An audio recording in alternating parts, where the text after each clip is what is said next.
Good morning and good day, friends.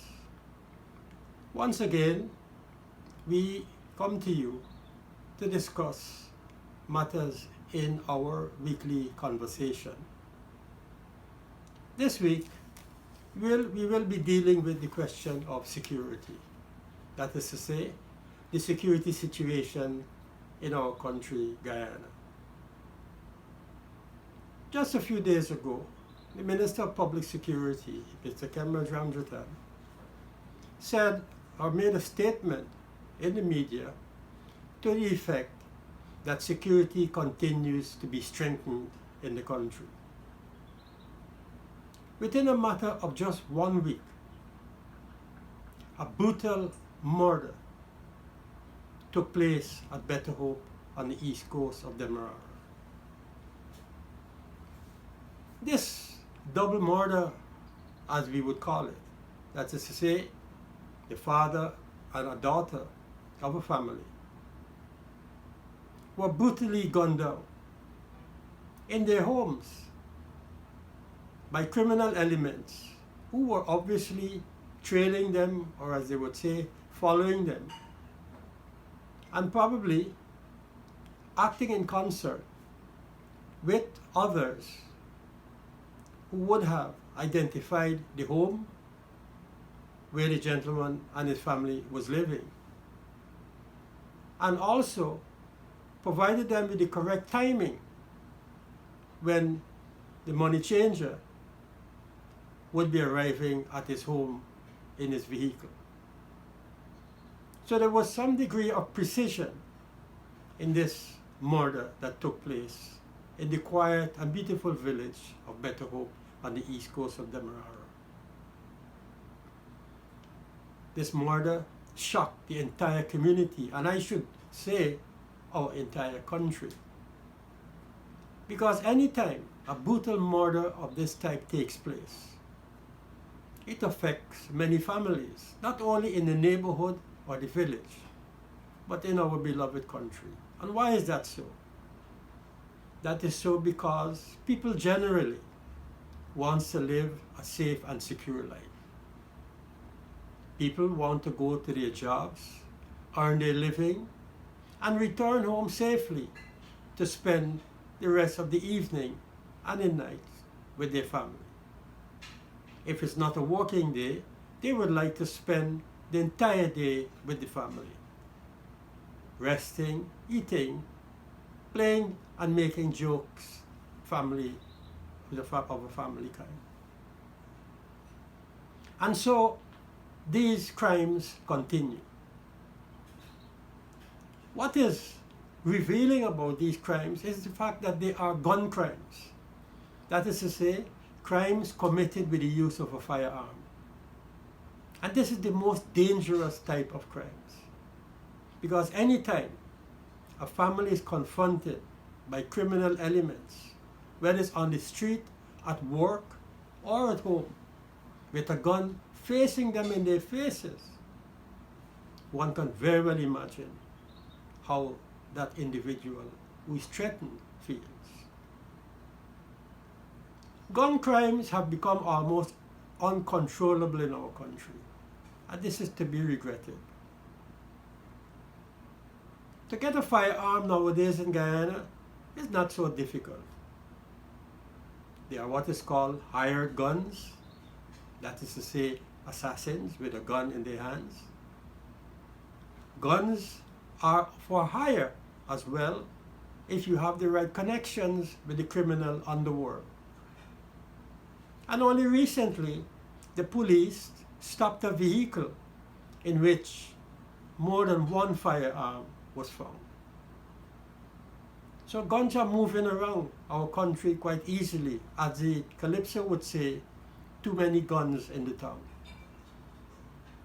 When the PVPC was in government, and particularly when I was the Minister of Home Affairs, I was severely criticized for not dealing condignly with gun crimes. We were told that guns and ammunition are coming across our borders. They didn't say from which country, But we all know that Guyana is surrounded by Suriname, Brazil, and Venezuela, and of course the Atlantic Ocean. Where these guns and these ammunitions are coming from, that is for the police and the Guyana Defense Force who are stationed at our borders to prevent it from happening. Now we are no longer in the government. There's a new government in place. There's a new minister in place, not Home Affairs, but Public Security. And almost every day you hear them or you can see them talking as though crime is no longer existing in Guyana, or patting themselves on the shoulder, congratulating, as though they're in a mutual admiration club that the situation is under control. My friends, this is not so, as the recent murder, double murder at Better Hope, has proven.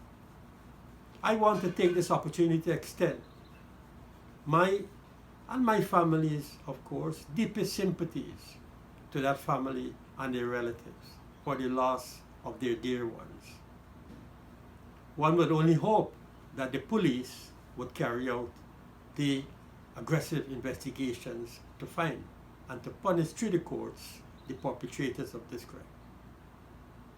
We would also wish, even though they don't have much more time in government, but while they're there, that the sleeping minister would wake up from his slumber and take action together with the Commissioner of Police. Which brings me to another matter. Political interference in law enforcement is the most disastrous that can ever happen. Anytime politicians get involved in crime fighting or directed the police operations as to what they should do and what they should not do, this is very troubling. Of course, I was accused also of interfering in police operations. So it is quite understandable, though this is not a tit-for-tat situation, that we know as a fact that when this government came into office, one of the immediate things they began to do was to interfere with law enforcement, directing the Police Service Commission who to appoint and who not to appoint. Also directing where senior ranks should be stationed in the various police divisions. This is totally unacceptable. And the commission of inquiry that was set up by the president to investigate an attempted murder on himself was a smokescreen used to weed out professional, experienced, and knowledgeable senior ranks from the hierarchy of the Guyana Police Force. Well, now the chickens are coming home to roost. Once you don't have professional criminal investigators to go out in the field and investigate crimes, once they're politically motivated and they have political bosses who they have to answer to and not their superiors like the Commissioner of Police, we are bound to have problems.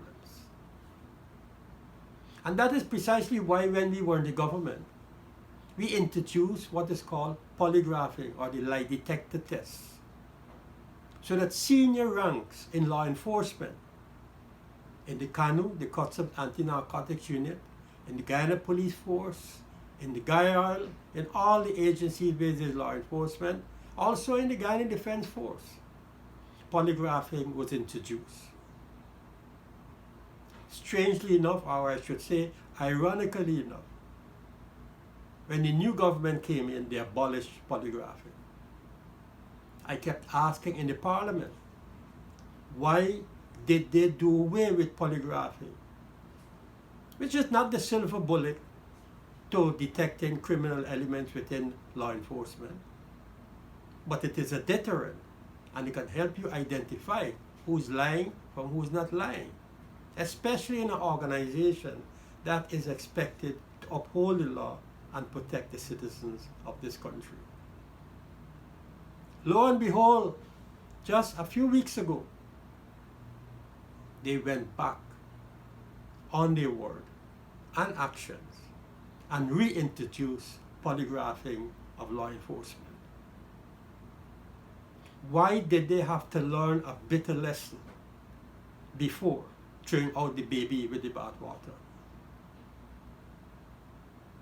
The government behaves as though nothing good was done in the past, and as if starting from scratch. This is wrong in any democracy. Governments come and governments go. And the new government comes in, must take into consideration what was positive in the terms of the policies of a previous government and the activities of a previous government and build on that. Instead, this government adopted what is called a fresh approach, throwing out the baby with the bathwater and pretending as though nothing proper, or I should say fit and proper, was done before under the previous administration. Another issue that is creating havoc in our country is the question of child molestation and rape. Unfortunately, this involves children. And almost every day when you open the newspaper, you see someone going to prison or someone going to court on this subject. This is most unfortunate. Many of us have children. Many of us have grandchildren. Many of us have cousins, and so forth. And so, when an incident like this occurs, and you open the newspaper one day and you read about it, one can very well imagine how painful it is. Domestic violence is also on the increase. Just recently in the Northwest District, a man with a chopper chopped up a whole family. One of them died from the chops. Brutal. A brutal crime. So domestic violence, where especially women are subjected to terrible beatings, rape, molestation, and so forth, is on the ascendancy in Guyana. And as though this was not enough, on the Essequibo Coast, a young man died in the police lockups without any explanation being given by the Guyana police force. This is almost unacceptable. In a civilized society, how can you have a young man detained in the police lockups, which is no place for spending a week? It's not the Princess Hotel. It's not the Pegasus Hotel, where they have nice, comfortable rooms. A police lockups is not a nice place to spend a week. And especially if you're a sick person, for example, like a diabetic, who has to have drugs, who have to have their medication, or if you have a heart condition, or any illness of any sort, and you're not getting the necessary medication that you need to have on a daily basis. If you're being starved for food and water, who knows? And so the question is, if the president can establish commission of inquiries on so many issues, a commission of inquiry on an attempt on his life, why can't a commission of inquiry be established to investigate how this young man died in the police lockups? And so you see, you have double standards in the law. The law for the rich and powerful, and no law for the ordinary man or woman on the ground. This cannot be accepted. No one is above the law. And anyone dying under unusual circumstances has to be investigated, and professionally investigated sometimes, as people would call for an independent investigation by independent professional individuals. And you know why that is so? Because of the question of trust. once a population, whether it's in a street, a village, a wider community, or the country as a whole, have lost trust in law enforcement to investigate criminal activities, the country begins to go down. Because it's law enforcement, especially the premier law enforcement organization, the Guyana Police Force, that is by law, and the criminal investigation department of the police force that is by law established to provide service and protection to man, woman, and child. But when you have the head of the CID, what is called the crime chief, now under investigation, the head of the criminal investigation department, he's under investigation for corruption. And when you have the head of SOCU, the Serious Organized Crime Unit, under investigation as well, my friends, whether you live in Guyana, outside of Guyana, we all attached to Guyana. We all attached to our country. It hurts us. It pains us. And we reject this kind of behavior that is taking place in our country. I want to conclude by making reference to the situation with respect to illegal drugs. Drugs continue to flow into Guyana, and drugs continue to flow out of Guyana. There's an inflow and there's an outflow of dangerous drugs. Only the other day, we read in the newspapers where ecstasy is all over the school system. The head of CANU, or I should say the acting head of CANU, admitted publicly that ecstasy and some other drugs have penetrated our school system. Unfortunately, the pushers are now penetrating even the education system, and we have to put a stopping to that.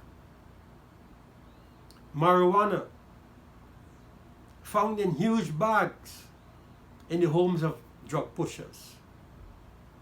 People are still inclined to want to make money off of the health of other people, off of the physical destruction, the mental destruction of other people by pushing drugs.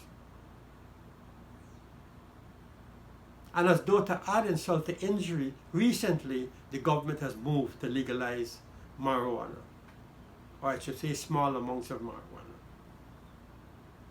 Where are we heading, my friends? Elections are coming up.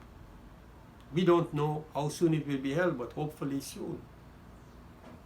And so the government's move to legalize marijuana, by the way, illegal government, because, with the no confidence motion being passed in the National Assembly, validated by the High Court and validated by the Caribbean Court of Justice, it obviously means that we have in place a government that shouldn't be there. Elections should have been held 3 months ago. Now 6 months have passed. You could have had 2 elections held already in our country. And so whether this is a political gimmick aimed at winning the votes of the Rastafari in our country, I hope it is not. Time will tell. So my friends, this is not a situation that we're happy about. No one in Guyana would be happy about this resume that I've given on the crime situation in our country. We're not proud of it.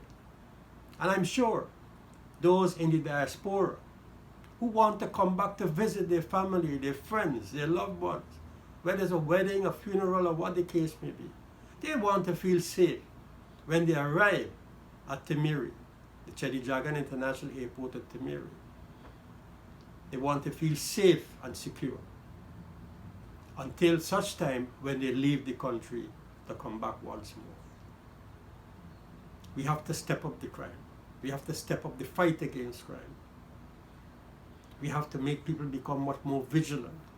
We have to reintroduce, in a very aggressive way, community policing. This helped tremendously. The government did away with it. They now try to bring it back again after they've destroyed community policing. We still have to have hope We can't be totally negative all the time. We have to have hope. And the hope would be that we as Guyanese would all work together to ensure that the change that we're looking for takes place sooner rather than later. And that change is really a deep and effective change that brings about an improvement in the livelihood, in the well-being of every working man, every working woman, and every student and child. This is the future all of us would like to have for Guyana. And this is the future we must all work steadfastly to ensure comes to our country. Thank you very much.